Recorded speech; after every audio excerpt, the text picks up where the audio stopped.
I think there's really feedback from that one all the time. Yeah, is that better? Yeah. So, as I say, it's so exciting to be back in front of real people and a very multidisciplinary group as well, which is always very exciting. And shall I just use that one?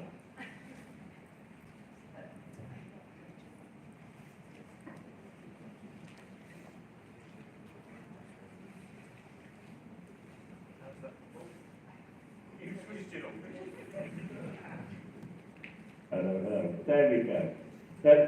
This one sounds better, I think. It's all right. I can be restricted.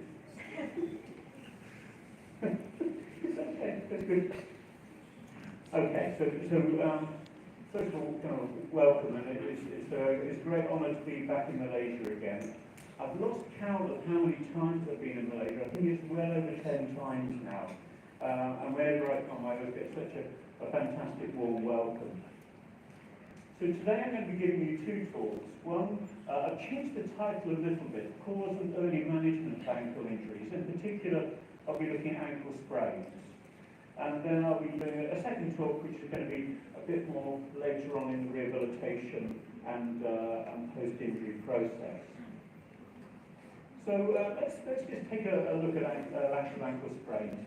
We've had already some very good information, and I'm going to reiterate something which was in one of the earlier presentations. 23,000 lateral ankle sprains are estimated to occur per day in the US.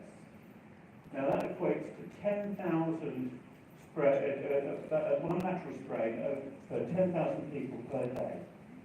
Now, if you then think and multiply that up in terms of how many years, that's a lot of ankle sprains, and it means that pretty much everybody in the room has got a chance of getting a lateral ankle sprain at some point in their lifetime.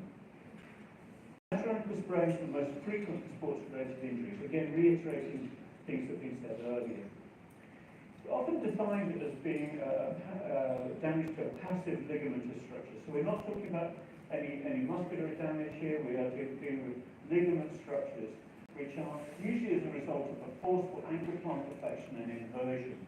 So we have this traditionally our common picture here of the ankle position during a lateral ankle injury.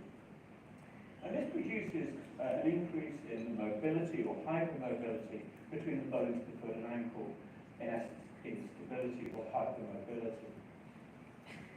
We can grade ankle sprains in a number of ways. We can grade an ankle as normal, grade 1, grade 2, or grade 3. Grade 1, we're often looking at some stretching and some tiny tears of the fibers within the ligament. And the symptoms are usually a bit of tenderness and a bit of swelling. But really at this point, not really much else needed to be done. Grade 2, we get a larger tear within the ligaments. And the pain, we get much more pain and swelling, much more intense than grade 1 sprains. And this can then start to cause our instability. It's this point that we need to think about stepping in and doing something. Grade 3 is when we have a completely torn ligament resulting in a lot of pain, a lot of swelling, and an awful lot of joint instability. And this is where we really need to think about upping our management even more. Why are we interested in this? I mean, you just go over on your ankle, you're fine afterwards, aren't you? No problem going forwards. Well, we get a lot of individuals with chronic ankle instability as a result of an initial injury. This is not a once occurrence, it is going to then have a much, much longer term effect on somebody's function and stability. So chronic ankle instability is a condition characterized by repetitive episodes of the ankle giving way. And this happens in a lot of cases. So individuals with chronic ankle instability will have this persistent swelling, pain, weakness, reduced range of motion often, ankle instability, diminished self-reported function, and the recurrent ankle sprains. So 40% of people who have an ankle sprain will go on to develop chronic ankle instability. 40%. So this is a big problem, but we need to do something with the management. we get these chronic symptoms. And anything which is chronic, we really need to intervene. The other thing which is worth knowing is that if you have chronic ankle, or if you have chronic ankle instability, this has been a clear precursor to ankle osteoarthritis. Now, we do a lot of work on osteoarthritis. We usually think about knee osteoarthritis and hip osteoarthritis, but ankle osteoarthritis, this is a big challenge, a big problem, because it's really hard to treat, really hard to manage.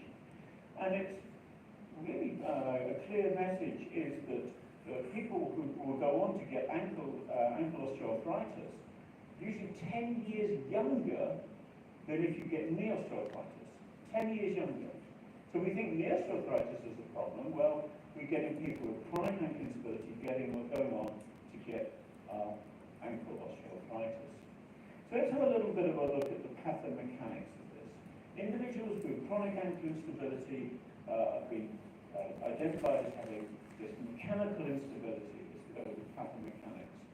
So this is related to the structures around the ankle joint. Now, I like putting this image up because we see that on the lateral side we've got two tiny little ligaments, just two tiny little things there. On the medial side, huge amount of ligaments. So this is really worth noting, and I've presented with many people before, and one individual that I loved presenting with was the late John King from London, and he described these as pieces of string, which I thought was a really nice way of thinking about it. So if these pieces of string on the lateral side break, then there's really nothing to support the ankle in terms of any of the passive structures. We just rely on active structures. So we get a pathological laxity caused by usually the injuries of ATFL and CFL. In the absence of these intact ligaments, we get excessive amounts of supination and large amounts of internal rotation. So internal rotation and supination are really key movements. We get some arthrokinematic restrictions, hypermobility, pedicular joint restrictions into dorsiflexion. Lots of inflammation and lots of degenerative changes in the ankle complex as well. And it's often the degenerative problems which we will see then much later on in people's lives, where we get formation of osteophytes, and that obviously ends up at our ankle osteoarthritis. So we have this whole progression, progression of things getting worse over time if we don't manage. We also have functional instability. Now, functional instability is slightly different from the concept of mechanical instability, because this is largely associated with impaired proprioception and sensation. Proprioception is key. If we don't know where our foot and ankle are in 3D space, we are going to then put our foot and ankle in a silly position again and get another injury. And proprioception, one of the main areas, or two of the main ligaments are the ATFL and CFL. Within those are very, very pronounced mechanoreceptors, which tell us exactly about the position of the ankle joint. If the ankle has now ruptured those, that's gone. We get no information to the brain about the position of the ankle from those structures. We are relying on other structures. So we get this impaired proprioception. We get impaired neuromuscular firing patterns in the muscles, because the brain is no longer receiving the information from the proprioception from those mechanoreceptors. So the brain doesn't know to do something with the muscles. So we get impaired muscle function. We get impaired muscle function, we get impaired postural control. And if we get impaired postural control and neuromuscular deficits, we get strength deficits. So this is a really key part of functional instability, which we again can do something about. We can manage functional instability. So I always like to show a couple of injuries at this point. This was a career-ending injury. So it's a very interesting injury, this. We're getting almost a purely inversion injury. So we're getting, you can just imagine what those poor ligaments have just gone through. They are now well ruptured. So now we have another example. This is slightly different. She stretches out, internally rotates her foot, and then starts running on her lateral malleolus. So running on the lateral malleolus is never a good idea. So we have these two slightly different mechanisms of injury. We have a purely inversion injury, and then but we also have an internal rotation injury with inversion. Now I'm going to play this second one again, and I want you to see that she stretches out and internally rotates before contact. Now if we can do something to change that rotation for pre-contact, then we can perhaps prevent injury. This is a slightly more recent example. So this happened earlier this year. So we have this, look at that, little innocuous little bang there, and there he goes, crying like a baby. Okay, so Buster personal. So what happens next? So what do we do after these? Well, in this particular case, we have a really well documented sequence of events. So this injury, just shortly after this injury, we end up with wearing a walker and doing lots of exercises wearing a walker. Now that's really interesting. Early use of a walker. So it must be a grade 3 injury, we suspect. Optimal loading, wearing an ankle brace. So now we've progressed from wearing walkers, getting some loading into the system but stabilizing, into wearing an ankle brace, to then going into full rehab. And if we look at the timeline of this is quite a tight, short timeline to get back to doing functional activities. And in this case, we also use neuromuscular stimulation, which I will mention briefly later. Now, there's a few talks previously that have talked about price. Price is gone. We now have police. And police is different from price because we are wanting to get optimal loading. So what we need to do now, we need to be thinking, in the cases of ligament injuries, I'm not talking about bony fractures, I'm talking about ligament injuries, we need to get some optimal loading. We need to get loading in the system. As soon as we get loading in the system, the collagen that gets thrown down by the body is now going to be forming in nice structural strips rather than like a bowl of cooked noodles, which is what will happen if we have unloaded. So police is protection, optimal loading, ice compression and elevation. Rest is gone. Unless it's bony fracture, okay, rest. But if it's non-bony fracture, not a bony fracture, then we want to have our optimal loading. And this will encourage healing. So let's have a look at some systematic reviews to back any of this up. Majority of grade 1, grade 2, grade 3 ligaments can be managed without surgery. So non-surgical treatment, long-term immobilization should be avoided. We need optimal loading. For grade 3 injuries, a short period of immobilization, maximum of 10 days, when using a walker. So it says mobilization, but perhaps still with load, to get that optimal loading into the system. After this phase, we are needing to protect the ankle against inversion, and for that, we can start to consider ankle bracing. Even grade 1 and grade 2 injuries are can be effectively treated with a semi-rigid ankle brace. So this particular systematic review is actually recommending ankle bracing even for grade 1. So I'm now going to talk a little bit about walkers, because we've seen walkers in every presentation so far, and you can get better clinical outcomes when using walkers over traditional immobilization. And there's a number of papers, quite old, some of these, which show better ankle function, earlier return to full weight bearing in daily activity, speeds up functional recovery and return to work. But walkers, well, obviously today we've only got one walker that's on show. But I have great fun going around conferences, and the number of variations of walker that you get is immense. Everybody's got some kind of walker. And I thought, well, what's the difference between? Are they any different? Are they all the same? And at this point, I have to say, I got paid nothing from DJO or Novus for doing this work. Yeah, I get no money. I even have to fly economy. So if we think about what we wanted to do, I wanted to look at whether or not the different designs of orthotic walker were any different at all.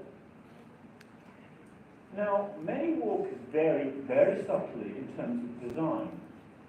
And there's two aspects of the design which is really fascinating. One is rocker profiles and one is tibia angles. So rocker profiles, this is a paper that we did, oh God, I can't remember how long ago now. This was probably 2012 or something, where we looked at a number of different shoe rocker profiles and looked at what happens with different rocker profiles. Rocker profiles will change lower limb biomechanics. And these are trying to promote a better, easier walking pattern.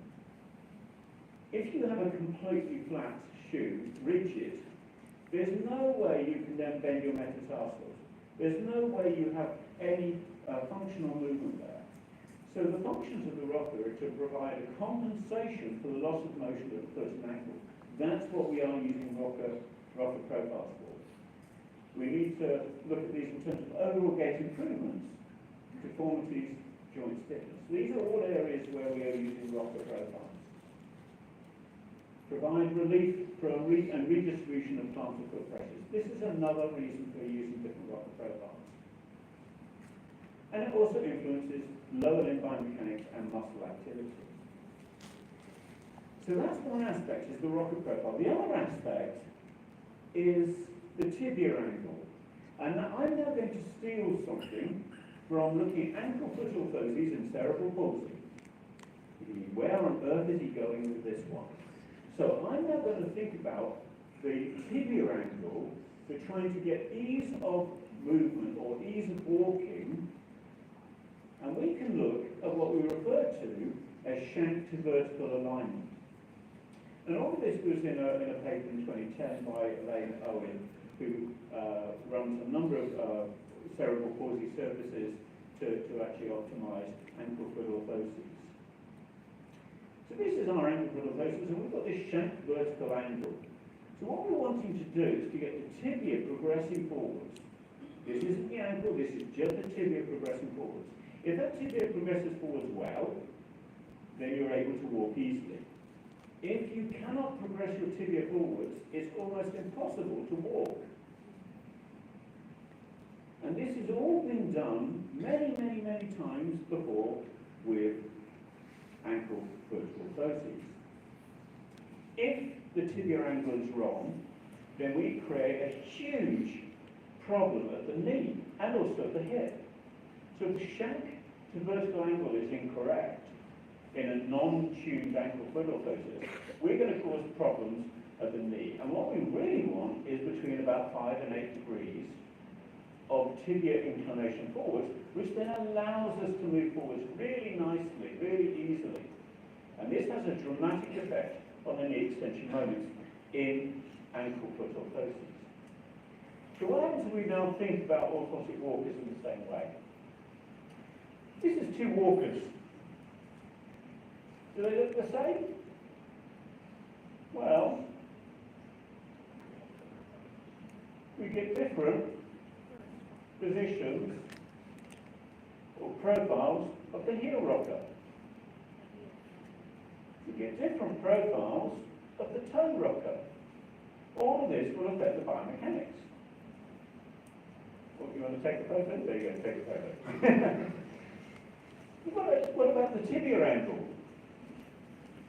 We draw a line straight up here.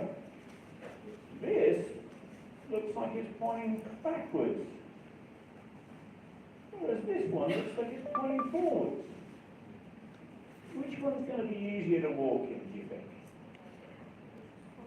Okay, the one with the shank angle going forwards. So we have all these measurements that we can take, and we can now look at walkers in a different way. So I'm going to show you some work that we have published a few years back, where we compared normal walking with an air cast walker and a not so rebound walker. I won't bore you with the data, with the boring bit of data collection, but we collected lots of lovely kinematics, movement analysis, and we wanted to look at the hip and the kinematics and kinetics and see what was going on with the movement and the forces. So here we go, we've got somebody walking, and they're going to walk in one of these and walk in one of these, and we're going to see what's going on with all the biomechanics. So what do we see? Well, we see significantly greater deflection than the air cast walker, but also walking without the walker, we get a difference as well. So there seems to be a bit of a staged effect here, there to there to there. We get also a significant increase in the transverse plane range of motion. So not much difference here, but significant difference here. So we are seeing more rotation. Now we don't really want rotation, more rotation. This is a compensation mechanism that we don't really want. So the knee angles are quite interesting that we're seeing these changes. But that's not where we get the biggest changes. The biggest changes we get when we start to consider all the forces and the moments going up the lower limb. So what happens here is we get our flexion moment. So we get a much greater flexion moment. So we're putting much more load at the knee with one walker over the other because of its tibia angle and because of the rocker profile.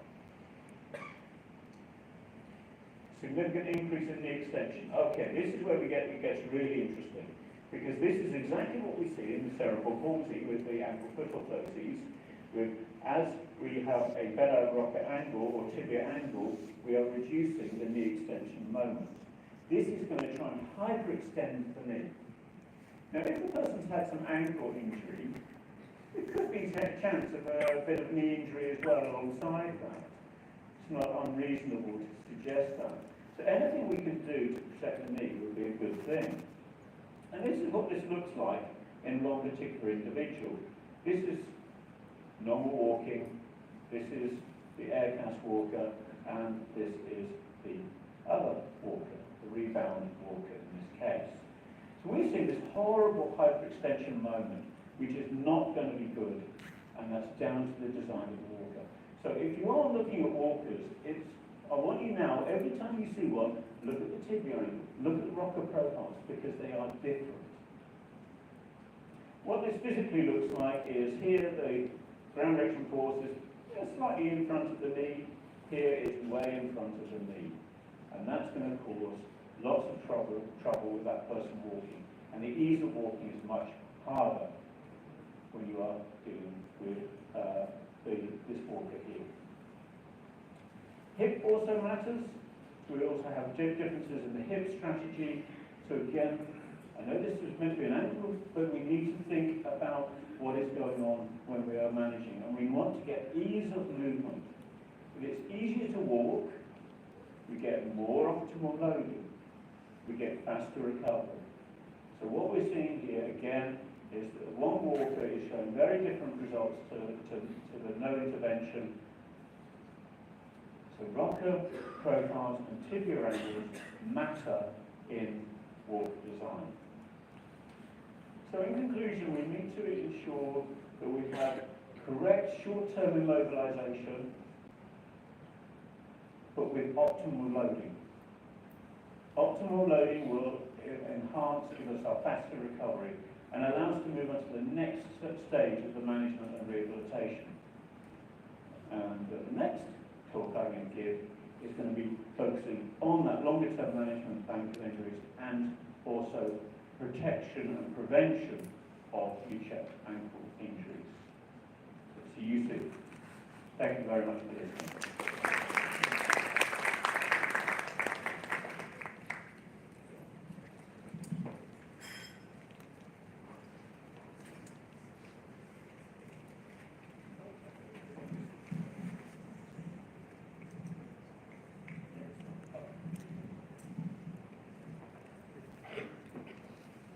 Hello? Okay, thank you very much, Prof. Richard. That's some interesting videos there. Very scary. I hope we don't get this kind of ankle sprains ourselves. Okay, I would like to invite our next speaker, Dr. Elston Chung. Dr. Elston is the Vice President of the Malaysian Association of Sports Medicine. He is currently the medical lecturer